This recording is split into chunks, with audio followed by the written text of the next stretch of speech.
Shalom, shalom, et que la paix du Seigneur soit avec nous. Alléluia. Voilà, donc avant de commencer ce message, j'aimerais rendre grâce à Dieu qui m'accorde le privilège de me tenir devant vous ce soir. Je sais que plusieurs d'entre vous avez déjà reçu la pensée du Seigneur par rapport à votre vie. Et non pas avoir la prétention d'enseigner quelqu'un ce soir, mais en toute humilité, j'aimerais simplement apporter la pensée de l'éternité qui va faire un plus à ce que vous avez déjà. Alléluia. Donc je lui rends vraiment toute la gloire. Et il pouvait me montrer cette image d'une personne aussi humble qui se fait petite au travers d'abord de lui-même. Il était Dieu, mais il s'est fait baptiser par Jean-Baptiste. En principe, il pouvait passer outre ou se faire baptiser lui-même, mais il s'est fait baptiser par Jean-Baptiste. Ce soir, j'aimerais vraiment lui rendre toute la gloire. Et comme il dit dans 1 Corinthiens 13 que nous connaissons en partie, nous prophétisons en partie, c'est toujours important d'avoir un plus. Je suis vraiment là pour un plus. Mais avant d'aborder le thème de ce soir, j'aimerais aussi rendre grâce à Dieu à une personne, je ne sais pas si vous la connaissez, mais c'est une personne, il y a de cela quelques années, lorsqu'on s'est rencontrés, j'avais déjà connu Christ, mais j'avais encore un caractère franchement assez difficile. Je pensais connaître le Seigneur dans toute sa grandeur, dans toute sa profondeur. Et quoique chrétienne, quoi qu'enfant de Dieu, quoique je prêchais l'évangile au lycée Mba, je me rappelle à l'époque en terminale, on m'appelait la femme ou la fille de Jésus. Lorsque je passais, on me disait la fille de Jésus est arrivée. Mais pourtant, la même fille de Jésus, je ne vous cache pas, il arrivait que lorsque j'arrive à la maison ou lorsque je prends un taxi, un moyen de transport, la même fille de Jésus pouvait facilement s'enflammer, se mettre en colère. La même fille de Jésus dans la famille, c'était nos touches. Une fois qu'on touchait la fille de Jésus, tout de suite, là, on laisse d'abord la chrétienté de côté. On va voir aujourd'hui de quel bois je me chauffe. Alléluia. La même fille de Jésus pouvait parfois mentir en se disant, de toute façon, de temps en temps, il n'y a pas de problème. Le sang de Jésus est là pour nous purifier. Elle vivait vraiment dans des saletés, on va dire, en griffe. Pourtant, elle prêchait, elle annonçait la parole avec puissance. Et pire, il y avait même des miracles qui se faisaient au travers d'elle. Et puis, il arriva qu'elle alla, là, je fais un petit poème, qu'elle alla, voilà, étudier à l'étranger au Sénégal. Et de là, Dieu fait un miracle extraordinaire que je ne vais pas donner aujourd'hui. Donc, vous savez bien que c'est de moi que je parle jusqu'à présent. Je n'ai pas encore donné l'autre personne. Et puis de là, je vais à côté, à Abidjan. Et puis, je rencontre un être extraordinaire. Et donc, moi, je me disais que, bien évidemment, qu'on est chrétien. Mais non, il y a des choses qu'on peut se permettre. Et puis, dans le temps de fiançailles, quand j'essaye de toucher un peu, on me dit, bon, de toute façon, on essaye un peu, quoi. Et puis, la personne me gronde. Je dis, mais c'est pas possible. Tu es enfant de Dieu ou pas? Elle se fâche. Je me dis, il y a des chrétiens encore comme ça qui existent. C'est une chrétienne qui parle, Il y a encore des chrétiens comme ça qui existent. Sérieux. Et puis, on arrive au Gabon. Quand on arrive ici, je remarque, mais la façon de marcher de la personne différente de la mienne, quoi. Mais un tel amour pour les âmes, pour les personnes qui l'entouraient. Une telle patience, une telle loyauté envers le Seigneur. Waouh! Ça existe vraiment en Christ. Normalement, vous êtes d'accord, c'est un non-chrétien qui doit parler comme ça. Ça existe vraiment en Christ. Eh bien oui. Et vous avez pu comprendre qu'il s'agit de cette personne extraordinaire qui m'a enseigné véritablement que lorsque la Bible dit « Soyez saints car je suis saint », on peut être saint, véritablement. Voilà, donc nous sommes allés jusque dans le mariage sans se connaître de façon extraordinaire. On s'est connus dans le mariage, le jour où on a eu l'alliance. Et lorsque plus tard, Dieu donne une révélation à cette personne pour dire « Maintenant, le temps est arrivé pour que tu ouvres une œuvre. » Le premier jour, la personne me dit « Christy, on vient de l'église, là où nous étions. Et puis, nous sommes dans la cuisine. Et puis, la personne me dit « Christy, Dieu m'a dit qu'il faut maintenant qu'on rentre dans l'œuvre. » Je dis « certainement, ce n'est pas avec moi.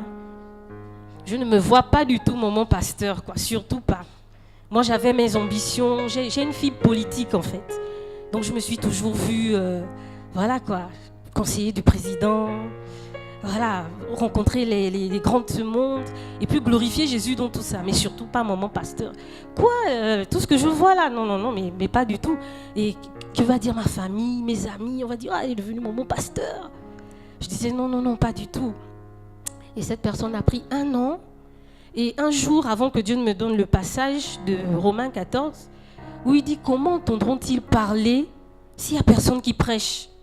S'il n'y a personne qui va sur le terrain, comment entendront-ils parler? Comment se convertiront-ils en fait? Avant que Dieu ne me donne ce passage, un autre élément qui m'avait convaincu, c'était quand je m'étais rendu compte de l'intégrité de cette personne. Généralement, je ne sais pas faire semblant. Je ne sais pas comment d'autres mamans pasteurs font. Elle sait que le pasteur a des relations avec les fidèles ou bien qui fait du désordre. Et puis elle est quand même là parce qu'il faut avoir le gros sac ou bien l'honneur, je ne sais pas trop.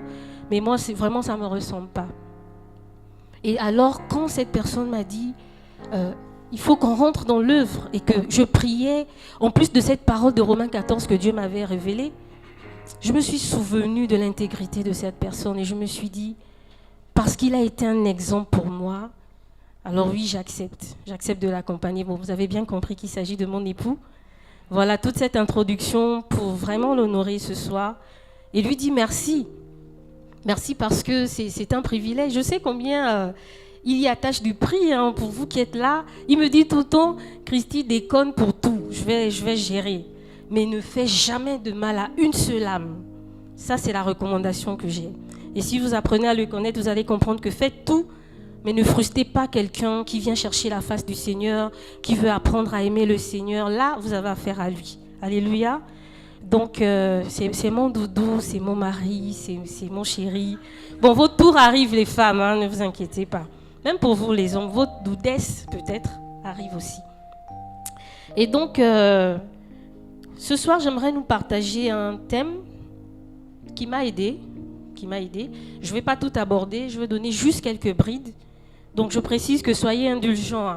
Je vais beaucoup lire ce que j'ai pris comme note. Voilà, j'ai pas encore la ténacité de votre pasteur.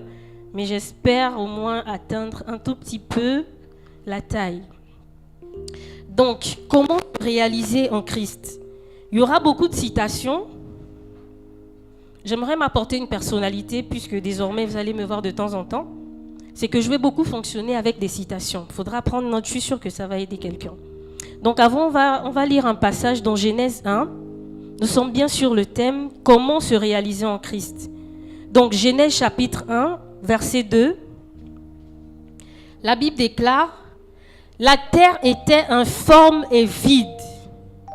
Les ténèbres couvraient l'abîme et le souffle de Dieu planait sur les eaux. » Je reprends.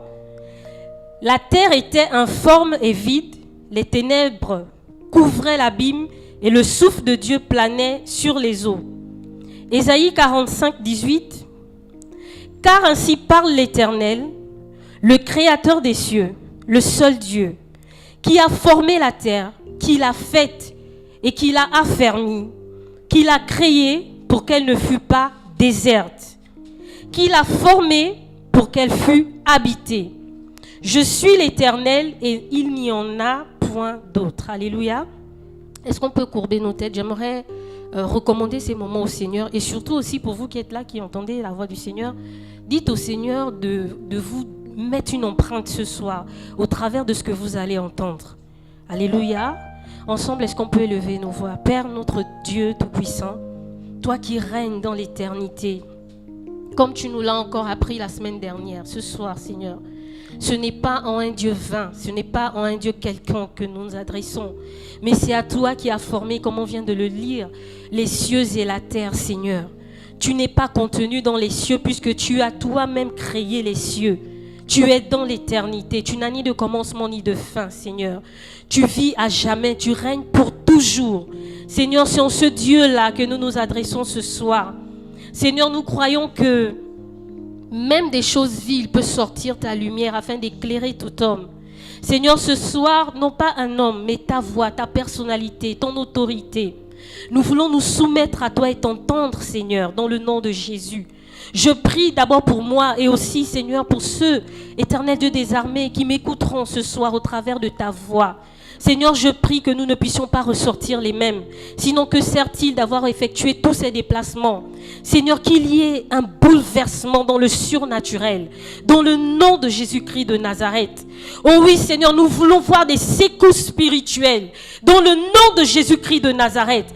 Et je viens prendre autorité par la puissance et l'autorité du nom de Jésus-Christ de Nazareth sur tout esprit qui voudra faire obstacle dans le nom de Jésus. Je proclame une atmosphère de puissance où rien ne résiste dans le nom de Jésus-Christ de Nazareth.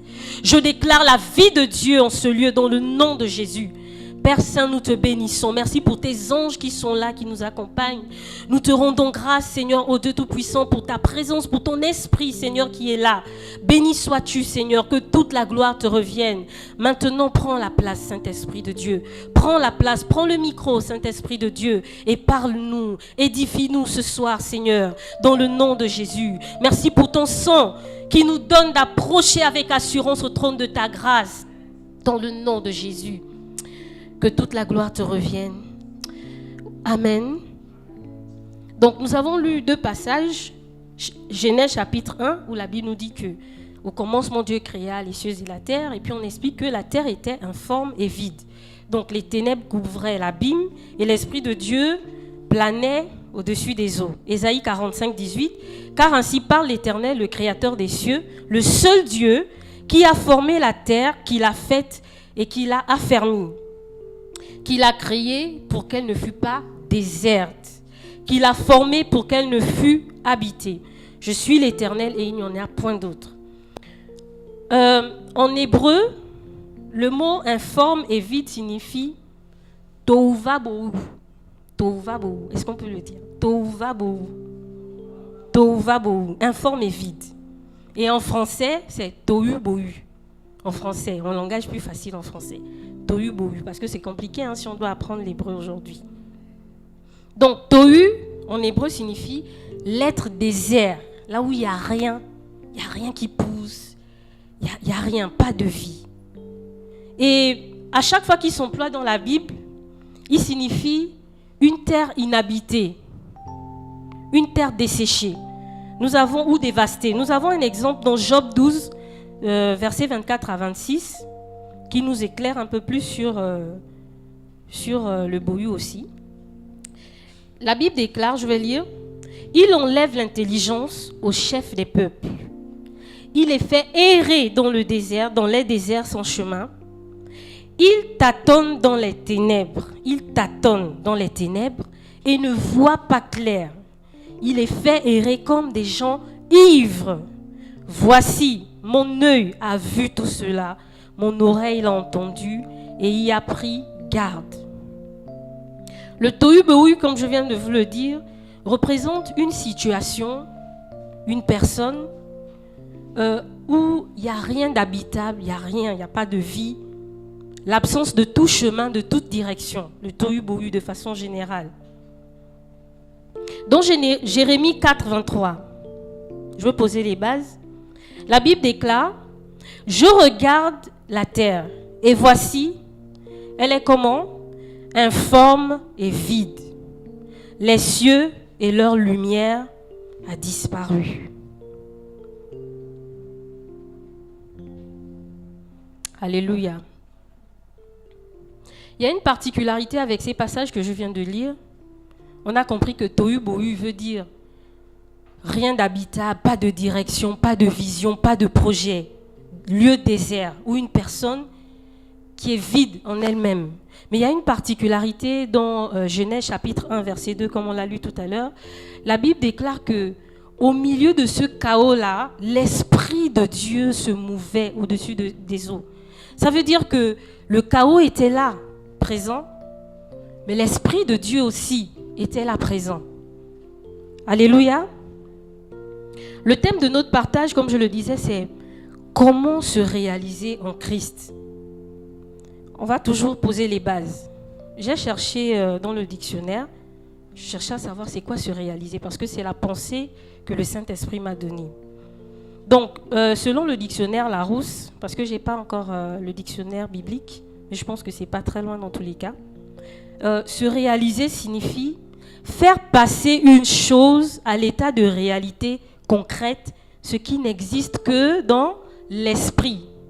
Faire passer une chose à l'état de réalité concrète, ce qui existe que dans l'esprit. Ça veut dire quoi? Cette chaise sur laquelle vous êtes assis ce soir, avant d'être matérialisée, elle a d'abord été conçue, elle a d'abord été vue dans l'esprit. Alléluia. Et si elle a été vue dans l'esprit au préalable, n'est-ce pas? C'est parce qu'une personne a décidé de faire passer du tohu-bohu à la réalisation de soi par Dieu, par l'Esprit de Dieu. Parce que toute intelligence, la Bible déclare, nous vient de Dieu. Amen. On continue. L'une des premières étapes que j'aimerais nous partager, c'est la prise de conscience. C'est-à-dire qu'il y a quelques secrets que j'aimerais vous partager. Au fur et à mesure, on va voir selon que l'Esprit va disposer. Mais avant d'arriver à ces secrets, l'une des premières étapes, c'est d'abord de réaliser qu'il y a le tohu-bohu quelque part dans nos vies. C'est la première étape. Ça ne sert à rien d'écouter la suite si nous ne nous examinons pas même en quelques secondes. Et de se rendre compte qu'il y a un chaos par rapport à la volonté de Dieu, la volonté céleste, pour nous, dans nos vies. Sinon, ça ne sert à rien. Dieu qui est tout puissant, lorsqu'il nous met la Bible à disposition, qui sera une lumière pour qu'on marche dans la vérité et dans sa volonté, aurait pu passer sur ce détail. Au commencement, la terre était tohu-bohu. Dieu aurait pu passer outre. Il aurait pu passer outre. Mais il nous donne cette précision. Ça veut dire que Dieu lui-même, le Créateur, a constaté qu'il y avait un tohu-bohu quelque part avant de dire que la terre soit et la terre fut. Que la lumière soit et la lumière fut. Alléluia. Donc je pense que c'est vraiment une des premières bases sur laquelle il faut qu'on fonctionne. Faisons en une seconde, vraiment, je nous invite à faire cet exercice. Sinon, nous serons comme des élèves qui prenons des notes tout le temps. Voilà, on vient, on écoute le professeur parler. Et puis demain, s'il y a composition, pour qu'on sache qu'on est bon élève, il faut qu'on pointe, comme on dit. Je pense qu'au sortir de ces moments, c'est la prière que j'ai faite à Dieu.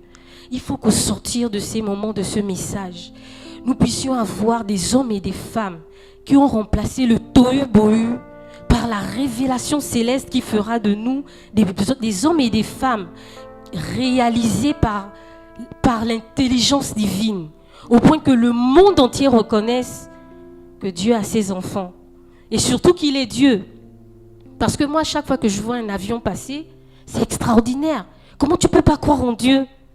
Si un humain comme toi et moi, a pu réaliser un avion, qui a déjà pris l'avion? Non, mais c'est extraordinaire. L'avion signifie quoi? Appareil volant imitant oiseau naturel. Ils ont voulu copier ce que Dieu lui-même, le Créateur, a fait. Mais c'est extraordinaire. C'est-à-dire que l'avion, en temps normal, le soulever, on ne peut pas. Ça pèse je ne sais même pas combien de tonnes. Mais ce gros poids-là arrive à planer dans les airs. Et souvent, je me dis, j'ai posé une fois la question à un pilote, j'ai dit, mais est-ce qu'il y a des carrefours dans le ciel? Et puis c'est mis à rire. Je dis, mais comment vous arrivez? On n'entend même pas qu'il y a eu... Généralement, quand il y a crash, si vous ne le savez pas, c'est lorsque l'avion décolle ou lorsqu'il atterrit. Très rarement, c'est depuis... très rarement, c'est dans les lieux élevés que cela se passe. C'est-à-dire qu'une fois que l'avion atteint les grands sommets, c'est tranquille, vous pouvez être tranquille. Et je lui disais, mais comment vous faites? C'est extraordinaire. Comment vous faites? Il part d'ici jusqu'aux États-Unis, il arrive à destination, il ne se trompe jamais. Non mais franchement, c'est extraordinaire. Et si des hommes comme nous, on peut réaliser de telles choses par l'intelligence divine, mais imaginez un peu la puissance de Dieu lui-même.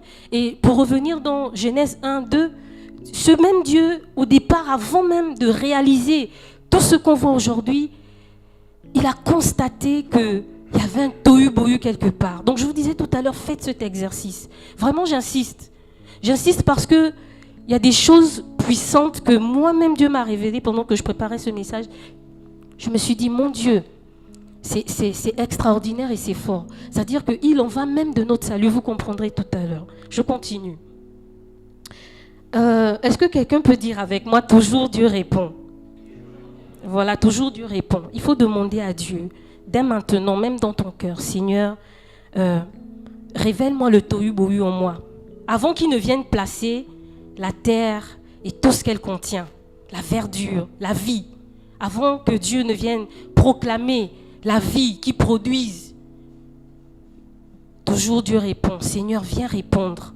Montre-moi le tohu-bohu en moi, afin que tu viennes proclamer la lumière et que ce pourquoi tu m'as destiné puisse s'accomplir. Donc je continue. J'ai une citation à donner.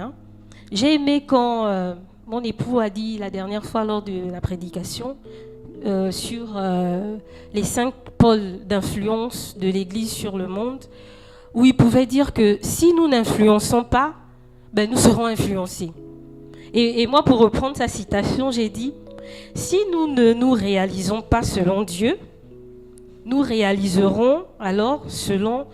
Nous allons nous réaliser selon nous ou selon le diable. Si nous ne nous réalisons pas selon Dieu, nous allons nous réaliser toujours, soit selon nous par nos propres pensées, ou selon le diable, par les plans du diable. C'est pourquoi c'est important de sonder le cœur de Dieu et de demander c'est quoi le tohu-bohu en nous, quelle est la place qui n'a pas de direction, qui n'a pas de projet. Pourquoi il est important de se réaliser en Christ? La première raison, c'est parce que les tohu-bohu ne seront pas sauvés. Ah, je choque. Je vais encore plus vous choquer ce soir parce que Dieu lui-même m'a choqué. Notre salut est lié à l'accomplissement et à la réalisation de notre destinée en Christ sur terre. Je vais encore plus nous choquer. Ne nous précipitons pas à rencontrer vite le Seigneur. Non. Ah, je choque, n'est-ce pas? Précipitons-nous à montrer à Dieu ce que nous aurons réalisé le jour où nous allons le rencontrer. À quoi ça sert de te précipiter, Nous avons l'armée dans la salle. Il t'a donné un commandement, frère Ronald. On t'a donné une recommandation. Un ordre, merci, c'est même ce que je cherchais. Ton chef t'a donné un ordre. Ok, tu pars, il t'a donné des précisions. Tu vas dans telle ville, chez un tel, tu prends ça, et à 15h, tu dois revenir, me rendre des comptes. Tu pars, et quand tu reviens à 15h pile, tu es vraiment là, il te dit alors, comment on appelle officier, comment? Voilà. Il te dit, allez, c'est quoi le compte rendu? Non, mais chef, il n'y a rien. Il n'y a rien? C'est quoi la récompense? C'est quoi la suite? Si ce n'est pas la sanction. Alléluia. Ne nous précipitons pas à rencontrer le Seigneur. Précipitons-nous à montrer à Dieu ce que nous avons réalisé en remplaçant le tohu-bohu par sa volonté ici sur cette terre. Alléluia. Vous savez, j'ai été un moment comme ça. Je vais vous faire un peu rire, si on peut le dire. Pendant un moment, tellement je ressentais la présence de Dieu. C'était fort. Quand je prie, je sens la présence, son amour. Je pleure. Et ça me poussait à aller prêcher l'évangile dans les taxis, partout. Et puis quand je rentre le soir à la maison, je dis à Dieu, Seigneur, je t'en supplie. À l'époque, je n'avais pas encore d'enfant, je précise, ni de mari. Puis je dis, Seigneur, je t'en supplie. Et Dieu, pardon, comme disent mes beaux-parents, mes parents les Ivoiriens. Et Dieu, pardon. Enlève-moi même ce soir quand je veux dormir. J'ai une amie comme ça en terminale qui était morte dans le sommeil. Et il m'arrivait vraiment dans l'ignorance de dire à Dieu, Seigneur, même quand je veux dormir, je t'en supplie, prends-moi en même temps. Parce que l'accident, ça fait mal. Si c'est par accident, ça fait mal. La maladie aussi, surtout quand c'est le cancer. Tu as le temps de souffrir dans la chair et puis tu peux même encore renier la foi. Donc je me disais, dans le sommeil au moins c'est tranquille, quoi. Tu dors et puis tu t'en vas. Alléluia. Mais vous savez quoi? Heureusement que Dieu ne m'avait pas exaucé. Parce que quand je serais arrivé devant lui, il m'aurait dit, hé, Tohu Bohu, ici les Tohu Bohu ne rentrent pas. Alléluia. Alléluia. Et on va lire un passage dans Matthieu 25. C'est un peu long, mais il faut qu'on le lise pour comprendre en profondeur. Donc Matthieu 25 à partir du verset 14. C'est notre maître, notre Dieu qui parle, Jésus. Il dit, car c'est comme un homme qui, s'en allant hors du pays, appela ses propres esclaves et leur remit ses biens. Écoutez, leur remit quoi? Ses biens, ses affaires en quelque sorte. Ah, il y a quelqu'un qui a les affaires de Dieu qu'il ne veut pas. Alléluia, attention. Et à l'un, il donna 5 talents. À un autre, 2. À un autre, 1. À chacun selon sa propre capacité. Et aussitôt, il s'en alla hors du pays. Or, celui qui avait reçu les 5 talents s'en alla et les fit valoir, et en gagna 5 autres. De même, celui qui avait reçu les 2 talents en gagna 2 autres. Mais celui qui en avait reçu un seul, s'en alla et creusa dans la terre et cacha l'argent. Alléluia. Quand je suis tombée sur cette version où il y a la précision, et cacha quoi? L'argent. En haut, on dit le maître a confié quoi? Des biens. Ici, on dit cacha l'argent. Alléluia. Alléluia. Non, je veux faire comme l'homme de Dieu la dernière fois. Faut dire pouce. Faut dire pouce. Alléluia. Et cacha l'argent. Nous sommes au verset 19. Et longtemps après, le maître de ses esclaves revint et fait ses comptes avec eux. Et celui qui avait reçu les 5 talents s'approcha et apporta 5 autres talents en disant, Maître, tu m'as remis 5 talents, voici, j'ai gagné 5 autres talents. Son maître lui dit, c'est bien, c'est très bien mon fils, tu as bien travaillé, tu as bien compris qu'il fallait enlever le tohu bohu. Bon et fidèle esclave, ça c'est une autre version. Ici, on a la relation de maître et esclave. Mais une fois qu'on a enlevé le tohu bohu, pour valoriser le potentiel que Dieu a mis en nous, là nous devenons son épouse. Alléluia. Tu as été fidèle en peu de choses, je t'établirai sur beaucoup. Entre dans la joie de ton maître. Et celui qui avait reçu les 2 talents s'approcha aussi et dit, Maître, tu m'as remis 2 talents, voici j'ai gagné 2 autres talents. Son maître lui dit, c'est bien, bon et fidèle esclave, tu as été fidèle en peu de choses, je t'établirai sur beaucoup, entre dans la joie de ton maître. Est-ce qu'on peut dire mais ensemble? Non, il faut le dire plus fort. Mais celui qui avait reçu un seul talent s'approcha aussi et dit, Maître, je te connaissais. Ah, tu es sûr que tu connaissais le maître? Il dit, je te connaissais, que tu es un homme dur, moissonnant là où tu n'as pas semé et récoltant là où tu n'as pas répondu. Ah bon, c'est moi qui te l'avais dit. Et ayant craint, la Bible dit que cet homme dit, et ayant craint, je suis allé cacher mon talent dans quoi? Dans la terre. Nous sommes faits de quoi? La Bible dit que Dieu nous a retirés de la terre. Je suis allé cacher mon talent dans la terre.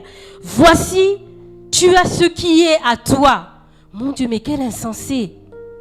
Il vient encore dire à son chef, comme j'ai pris l'exemple tout à l'heure, mais voici ce qui est à toi. C'est pas, je ne me sens pas du tout concernée. Vous savez, avant de continuer, il y a un mystère dans ça. Dans Jean 17, la Bible déclare que quand Jésus recommandait ses disciples à Dieu, à son Père qui était dans le ciel ou qui est dans le ciel, il a dit, or la vie éternelle, c'est de te connaître, toi le seul vrai Dieu et celui que tu as envoyé, qui? Jésus-Christ. La vie éternelle, ce n'est pas seulement venir chanter, Alléluia, oh. ce n'est pas être un grand prieur, ce n'est pas être un grand jeûneur, ce n'est pas seulement marcher dans la sanctification, c'est bien au-delà. C'est dans la connaissance de celui qui nous a créés. Au travers de quoi? De sa parole. Mais ce serviteur-là, vous savez ce qui est étrange? Quand il vient devant le maître, il dit, je te connais. Il dit, je te connais, hein, maître, je te connais. Vous savez, plusieurs d'entre nous, hein, pensons connaître le Seigneur. Je nous dis, c'est pourquoi c'est important de demander à Dieu de nous parler, de nous révéler le tohu-bohu en nous. Parce que c'est grave.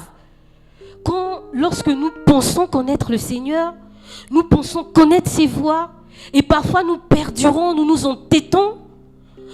On est convaincu que là, nous sommes dans la réalisation de Dieu, mais au fond, nous sommes à côté. Nous sommes à côté. Et c'est grave. C'est grave parce que cet esclave-là a osé dire au maître, je te connaissais. Pendant que je méditais ça, il y a un déclic qui est venu par l'esprit. Hein. Je me suis dit, tiens, mais pourquoi il n'a pas eu l'humilité de dire au maître, Seigneur, j'avoue que j'étais perdu. Je n'ai pas pu m'en sortir. J'ai même essayé un peu de voir qu'est-ce que je pouvais faire, mais j'étais perdu, je ne m'en sortais pas. Aie pitié, aie compassion. Qui sait si le maître, qui est miséricordieux, aurait fait quelque chose? Mais il est venu rassurer dans tout son état qu'il avait accompli la volonté du maître. Il dit, je te connaissais. Et la question que j'aimerais nous poser ce soir, connais-tu Dieu réellement? Connais-tu Dieu? Alléluia, je vais continuer. Alors son maître, répondant, lui dit, méchant et paresseux, esclave, tu savais que je moissonne là où je n'ai pas semé et que je récolte là où je n'ai pas répandu. Mais tu aurais donc dû placer, il dit quoi? Mon argent. Retenez bien ce mot. Hein.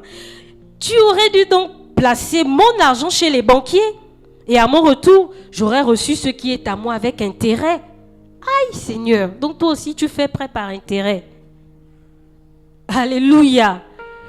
S'il a mis quelque chose en nous, son intérêt, c'est qu'on le fructifie par la réalisation de soi en lui. Alléluia. Qui est derrière? Oui, c'est qui? Alléluia. Verset 28.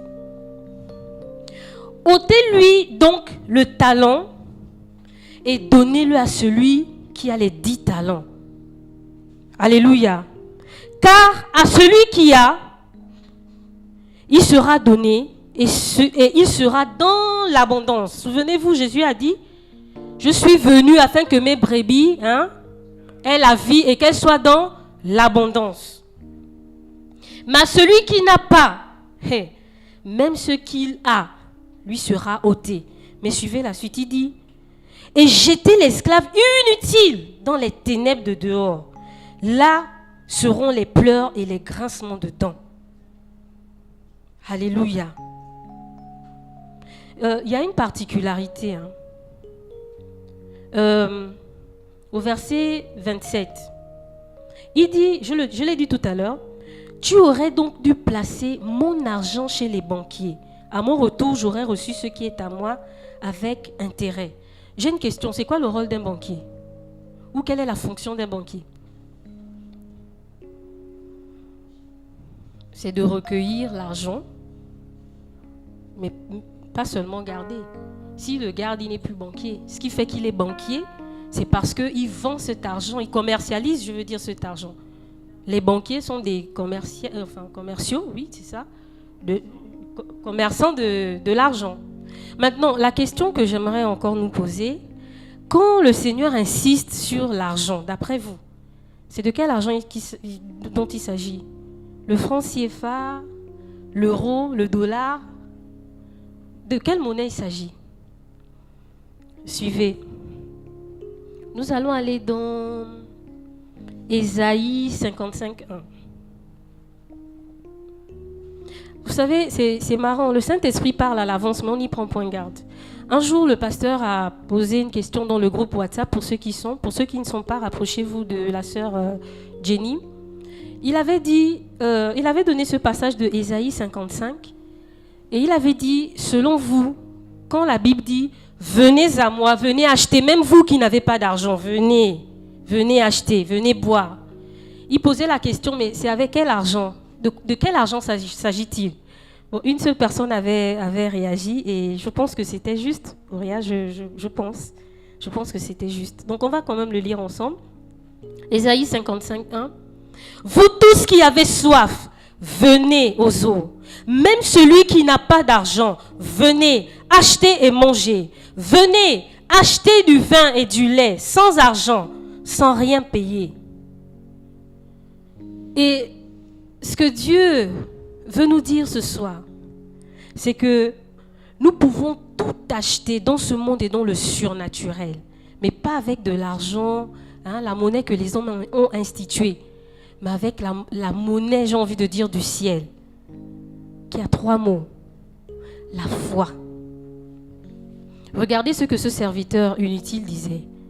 Il dit, je te connaissais, je savais que tu as, toi tu sèmes là où tu n'as pas. Et il dit, avec la crainte qu'il avait, l'amour parfait bannit la crainte. Et lorsque nous avons la foi en Dieu et de Dieu, nous surpassons tout obstacle. On n'a pas peur d'échouer. Je me mets à la place de ce serviteur, lorsque Dieu lui a confié le seul petit talent pour le fructifier, rendre avec intérêt. J'imagine, si c'était chanté, oh mais quand je veux venir, qu'est-ce qu'on va dire? Qu'est-ce qu'on va dire de moi? Si c'est le lait caillé à vendre au niveau de prix import ou bien Saint-Gel au Canada dans la rue là, genre moi on va maintenant me voir en train de vendre le lait. Venez payer comme ces gens-là savent bien le faire au marché. Ou bien à Mutuki, en train de vendre les fins de série. 1000 francs ici, 2000 ici. Genre moi maintenant on va dire, ah mais Christine, qu'est-ce qui se passe? C'est le tombage. J'imagine comment... il avait la crainte. L'amour parfait bannit la crainte. Lorsque l'amour de Dieu est réellement rempli en nous et que ça prend la place du tohu-bohu, je vous assure, on n'a pas peur de l'échec. On se dit l'échec, c'est un homme qui a créé ce mot. Dans le dictionnaire, le langage de Dieu, c'est la foi. Tout ce qu'on fait, c'est avec foi. Et même lorsqu'on échoue, même lorsqu'il y a échec, même lorsque les hommes ne voient pas ce que Dieu a déjà rendu disponible dans le surnaturel, nous marchons par la foi. Et ce qui nous intéresse, ce qui compte pour nous, ce n'est pas comment nous allons nous réaliser aux yeux des hommes, mais c'est comment nous allons nous réaliser aux yeux de Dieu. Et comme c'est lui-même le maître qui a mis ça en nous, lui seul est capable de nous juger, ou du moins, lui seul est apte à nous juger. Lui seul est apte à nous qualifier. Alléluia. Amen. Vous savez, il y a un autre point qui m'a choqué. Je lis la parole de Dieu assez souvent, pour ne pas dire tous les jours, mais j'avoue que je n'avais pas compris ça de cette façon. Regardez ce que le Seigneur dit. Comment il traite le serviteur inutile. Il dit, serviteur méchant et paresseux.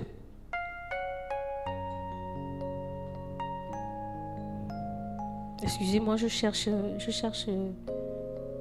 une note. Ok. Il dit serviteur méchant et paresseux. J'ai cherché la définition de méchant. Qu'est-ce que ça veut dire méchant? Je dis, mais Seigneur, parce que tu confies un talent à une personne, elle n'a pas, elle a préféré laisser le tohu-bohu et elle n'a pas fructifié ce que tu lui as donné. D'accord? Mais jusqu'à traiter cette personne de méchant, de paresseux, et je suis allée chercher c'est quoi la définition de paresseux. La réponse que j'ai eue, c'est qui cherche à faire du mal, se conduit mal, qui fait délibérément du mal, mais franchement, le plus souvent de façon agressive, qui cherche à faire du mal. Bien aimé, ce n'est pas une blague. Ce n'est pas une blague. Fructifier ce que Dieu a mis en nous, se réaliser. Nous faisons du mal à Dieu. lorsque le tohu-bohu règne à la place de ce qu'il investit en nous pour le révéler dans ce monde. J'ai dit, Seigneur, jusqu'à le traiter de méchant, Dieu disait en quelque sorte à cette personne, toi, tu m'as fait du mal. Tu m'as fait du mal de façon délibérée. Tu m'as fait du mal. Et il ajoute, serviteur méchant et paresseux. Mais qu'est-ce que la paresse vient faire là? Aïe! Mais Dieu, notre Dieu, il est complexe, hein? Il est complexe. Il est complexe. Mon Dieu, paresseux. Paresse. Ça veut dire que tu as la capacité ou la possibilité, dans Proverbe, j'oublie le chapitre, quand la Bible, je pense Proverbe 6, où la Bible illustre un peu, nous dit de prendre l'exemple de la fourmi. Il dit, paresseux, jusqu'à quand dormiras-tu? Je paraphrase. Il dit, prends l'exemple de la fourmi. C'est une bosseuse. Elle n'a ni chef, ni commandant. Mais elle sait ce qu'il y a à faire. Elle met le tohu-bohu de côté et elle travaille. Elle travaille. Proverbe 6, merci. Elle travaille. Elle travaille, la fourmi. Mais toi, quel est ton statut actuellement? Penses-tu connaître la volonté de Dieu ou penses-tu être là où Dieu veut que tu sois, comme Dieu veut que tu sois? Est-ce que tu te convaincs que non, ça peut aller? Le plus important, j'ai accepté Jésus dans ma vie comme Seigneur et Sauveur. Je vais les dimanches, les jeudis, comme ce soir à l'église, et puis bon, c'est bon. Ou Dieu, Jésus va te traiter de serviteur méchant qui lui fait du mal et paresseux. Quelqu'un qui n'ose pas se lever. Quelqu'un qui n'ose pas prendre ce qu'il a mis, ce que Dieu a mis en lui. Et fructifier afin d'apporter un intérêt ce jour à Dieu. On va avancer. Il y a une autre chose qui m'a, je ne veux pas dire émerveillée, ça m'a quand même un peu choquée. Ça m'a un peu choquée parce que Dieu avertit son Église. Dieu avertit son Église. Il y a une particularité dans la parabole des 5 talents. Et Dieu m'a dit que autant nous travaillons avec hardiesse, tremblement pour notre salut, autant la réalisation de soi, c'est-à-dire du potentiel que Dieu a mis en nous pour le révéler à ce monde, ça va de pair. Et c'est très dangereux lorsque on se met dans lorsqu'on se donne une identité simplement de chrétien qui est sauvé, qui vient à l'église, qui cherche juste son salut, quoi. C'est-à-dire que bon, de temps en temps tu pêches, ou même quand tu pêches, tu invoques le sang de Jésus, et puis bon, voilà, la vie continue. Très facilement, nous pouvons perdre notre salut si nous n'associons pas à notre salut la réalisation du potentiel de Dieu dans nos vies. Et c'est pourquoi je me suis rendu compte en faisant des recherches, le Saint-Esprit pouvait me dire que le problème de ce serviteur inutile, comme Dieu savait qu'il était paresseux, mais regarde, Dieu l'appelle paresseux. Comme il était paresseux, il lui a donné quoi? Un seul talent. Est-ce que ton seul talent, c'est juste de maintenir ta foi? Alléluia. Ou bien ton seul talent, c'est d'avoir un travail, comme les Blancs en Occident disent, boulot, métro, dodo. C'est l'un ou l'autre. Si tu n'as qu'un seul talent à valoriser, alors tu es en danger. Parce que je me suis rendu compte que ce qui a été difficile, ça semble paradoxal, hein, mais que Dieu nous donne la sagesse divine pour comprendre ces mystères. Ça semble paradoxal. C'est parce qu'il n'avait qu'un seul talent que c'était difficile pour lui de fructifier cela et d'apporter la récompense au Seigneur. Regardez vous-même, il nous prend l'exemple de celui qui avait 5, celui qui avait 2. Ils ont fait quoi? Ils n'ont pas apporté à moitié, au double. Et Jésus dit quoi? Il dit celui même qui a pu réunir 10, donnez-lui le seul là que le paresseux avait. On lui arrache pour donner à celui qui avait beaucoup. Et le Seigneur me disait que ça va de pair.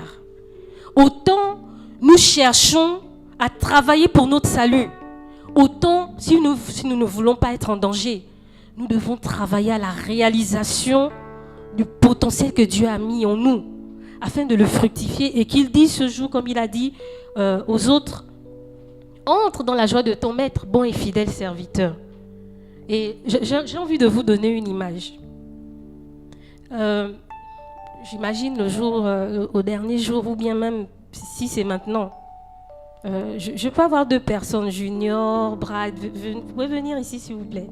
J'aimerais vraiment qu'on garde à l'esprit cette pensée du Seigneur. Voilà, bon, c'est juste une image. Hein. Vous pouvez vous séparer un peu s'il vous plaît. C'est juste une image. Voilà. Toi, c'est le serviteur qui a reçu 2 talents. Toi, c'est le serviteur qui a reçu 1 seul talent. Ok, Brad arrive devant le maître. Ah Seigneur, comment je suis très content enfin, je sens même déjà le climatiseur du ciel là. Parce qu'avant de rentrer, tu es d'abord devant la porte. Hein. Ah, je commence à sentir la fraîcheur, Seigneur, enfin. Je veux voir les verres de cristal qui sont décrits dans la Bible. Ah, enfin, on va vivre l'éternité. Ah Seigneur, comment tu vas? Oui, monsieur, bonjour. Oui, Seigneur, c'est moi, Brad. Brad? Ici, on ne connaît pas de Brad. Hein. Ici, on porte un nom. Soit tu es saint, tu es juste, ou tu t'appelles bon et fidèle serviteur. Quel est ton nom?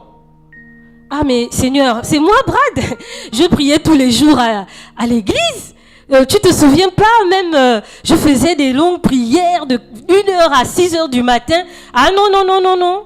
Ici, on ne connaît pas ça. Ici, on connaît bon et fidèle serviteur. Alléluia.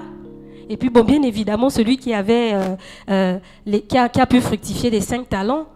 Seigneur, me voici avec les 5 talents. Voilà, j'ai fructifié, j'ai même eu 10. Ah oui, toi, tu peux. Viens vite. Chérubin, ange Gabriel, archange, venez vite. Venez, il y a un des nôtres là. Entre dans la joie de ton maître, bon et fidèle serviteur. Vous pouvez vous asseoir, c'était juste pour qu'on garde cette image. Alléluia. Est-ce qu'on peut acclamer le Seigneur? C'est très important. C'est très important. C'est très important. Et je bénis Dieu vraiment pour le berger de cette assemblée, le pasteur, mon époux, qui nous édifie ces derniers temps sur les stratégies du diable pour attaquer l'Église, l'anéantir, et que lui seul règne et influence. Et vous savez, c'est ça en fait l'enjeu. L'enjeu, c'est que tant que nous prenons ce que Dieu a mis en nous et on l'enfuit, ben l'enjeu, c'est que c'est le diable qui règne. L'enjeu, c'est que on va être influencé, c'est la réalité. Ne nous voilons pas, on va se battre.